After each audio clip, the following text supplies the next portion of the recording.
여러분들이 지금 이 기본적인 가격을 뽑아내지 못하신다면 나는 2억에 샀네 라고 했을 때 2억이 아니고 추가적으로 1,000만 원 이상의 비용이 발생된다는 거예요. 경기도 시흥에 있는 아파트고요. 이 아파트가 감정가 1억 4,100만 원에서 9,870만 원까지 떨어졌습니다. 이 아파트가 얼마에 낙찰이 됐을까요? 우선 1차적으로 이 물건의 시세를 한번 살펴보겠습니다. 네.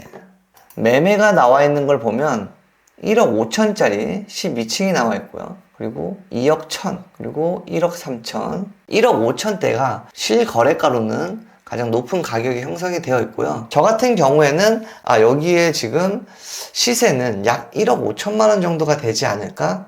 라는 생각으로 접근을 합니다. 여러분들이면 얼마에 입찰을 하셨겠습니까? 놀라지 마세요. 이 아파트는 일단 입찰자 수가 역대급입니다. 92명이 들어왔고요. 낙찰 금액은 1억 5천만 원입니다. 오늘은 이 아파트를 가지고 저라면 얼마 정도까지는 입찰을 하겠다 라는 그 입찰 가격을 구하는 시간을 가져보겠습니다. 그 전에 간단하게 권리 분석을 해보자면, 권리 분석에서 다른 거 볼 필요 없이 딱 이 문서만 체크하시면 된다고 그랬습니다. 그 문서가 어떤 문서였죠? 네, 바로 매각물건 명세서입니다. 최선 순위 설정은 근저당입니다. 근저당의 날짜가 2013년 12월 6일이기 때문에 임차인이 있다면 이 날짜보다 뒤로 전입이 되어 있으면 후순위고요. 전으로 전입이 되어 있다면 선순위겠죠. 그런데 만약 임차인이 없다. 임차인이 없고 소유자가 이 아파트를 살고 있다. 그럼 권리 분석은 어떻게 되는 거죠? 네, 끝입니다. 그 외에 가등기라던가 만약에 그런 하자가 있다면 매각으로 그 효력이 소멸되지 아니하는 것에 체크가 되어 있을 겁니다. 조사된 임차 내역도 없습니다. 따라서 이 물건은 권리상 하자가 없는 물건입니다. 근데 권리상의 하자도 없고 이렇게 1회 유찰된 아파트, 여러분 중요한 건 낙찰이 아닙니다. 우리가 낙찰을 통해서 얼마만큼의 수익을 올리냐지, 제가 만약에 입찰을 한다고 하면 수익 분석표를 한번 작성을 해볼게요.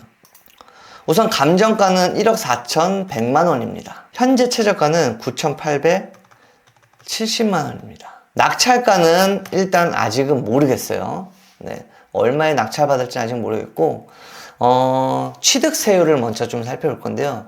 지금 이 아파트 같은 경우에 1억 4,100만 원이기 때문에 우리가 공시가를 한번 좀 살펴볼 필요가 있을 것 같아요. 아파트 공시가격 조회 검색을 하시면 됩니다. 아파트이기 때문에 공동주택 가격을 열람을 하시면 되세요. 경기도 시흥시 월곶 중앙로 616호에서 열람하기를 클릭합니다. 공동주택 가격이 2023년도 들어서 내려갔네요. 8,550만 원으로. 근데 이렇게 되면 말 그대로 공시지가 1억 미만의 아파트이기 때문에 다주택자 여러분들도 이 아파트를 취득을 하셨을 때, 그리고 법인도 이 아파트를 취득을 했을 때 취득세는 1.1%입니다. 네, 그러면 여기에서 취득세는 1.1% 그대로 두고요. 등록비는 지금 0.4% 해가지고 취득세 등록비 총 합쳐서 1.5% 정도를 빼놓습니다. 그리고 미납관리비를 한번 봐볼까요? 일단 경매지상에는 약 200만 원이 지금 미납관리비가 되어 있습니다. 이게 2024년 2월 달까지이기 때문에 3월하고 4월 달까지 하면은 200만 원 이상 넘어가겠죠. 미납관리비 250만 원. 그리고 인테리어 비용인데 이 수익 분석표에는 10년 이후면은 약 한 1,000만 원 정도를 빼놓습니다. 그리고 5년 미만이라면 한 300만 원 정도.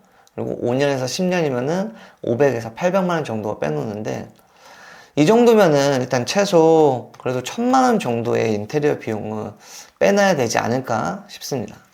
그리고 이사비, 명도비는 우리가 실평 기준으로 해서 거의 평당 10만 원 정도를 측정을 해놓거든요.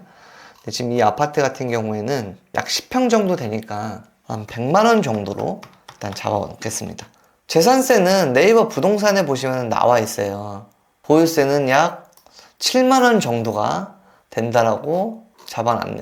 네, 재산세 한 7만원, 네, 한 8만원 잡겠습니다. 이랬을 땐 우리가 낙찰된 가격 외에 추가로 들어가는 금액이 1358만원 정도가 추가 비용이 발생이 됩니다. 여러분들이 지금 이 기본적인 가격을 뽑아내지 못하신다면 나는 2억에 샀네 라고 했을 때 2억이 아니고 추가적으로 1000만원 이상의 비용이 발생된다는 거예요. 심지어 인테리어를 하다가 금액이 조금 더 불어날 수도 있습니다. 대출은 80%, 금리가 그래도 전에는 6%였대는데 지금 금리가 조금 내려가서 4.8%면은 괜찮지 않을까 싶습니다. 그리고 중도 상환 수수료는 대출을 받은 다음에 중간에 상환을 해야 되는 경우가 거의 대부분 발생을 하기 때문에 지금은 1%로 설정이 되어 있어요. 이렇게 지금 쭉 표기가 되어 있는 상태에서 거꾸로 이 시세를 얼마인지 파악을 한번 해보는 겁니다. 그래서 아까 제가 파악했던 시세는 약 1억 5천만 원 정도가 됐었습니다. 그럼 저는 1억 5천만 원을 매매가로 놓고요. 나는 실제로 들어간 모든 비용을 제외하고 얼마 정도의 예상 수익을 볼 것이냐를 기준으로 놓고 가는데요. 이런 아파트 같은 경우에는 사실 금액대가 작기 때문에 예상 수익을 2천만 원, 3천만 원까지 보기는 힘들다라고 생각이 듭니다. 그러면 약 2천만 원 정도 예상 수익을 놓고 본다면 낙찰가를 1억 한 3천만 원이라고 볼까요? 1억 3천만 원이었을 때 예상 수익이 300만 원입니다. 1억 3천에 낙찰을 받아서 1억 5천에 판다라고 가정을 했지만 예상 수익은 생각보다 턱없이 부족하죠. 지금 현재 여기에 되어 있는 양도세는 매매 사업자 기준으로 지금 입혀져 있기 때문에 심지어 양도세를 내지도 않습니다. 그럼 얼마를 받아야 우리가 2천만 원 정도의 수익을 남길 수 있을까요? 1억 1천만 원 정도는 어떨까요? 딱 수익이 2천만 원 정도 되네요. 한 1억 1천만 원 정도 주고는 사야 1억 5천에 팔았을 때 한 2천만 원 정도 수익을 안겨주는 물건인데, 여러분들이 여기서 놓치지 말아야 되는 건 이런 아파트를 낙찰받을 수 있는 확률이 가장 작은 사람은 저 같은 사람입니다. 저 같은 사람이 어떤 사람이냐고요?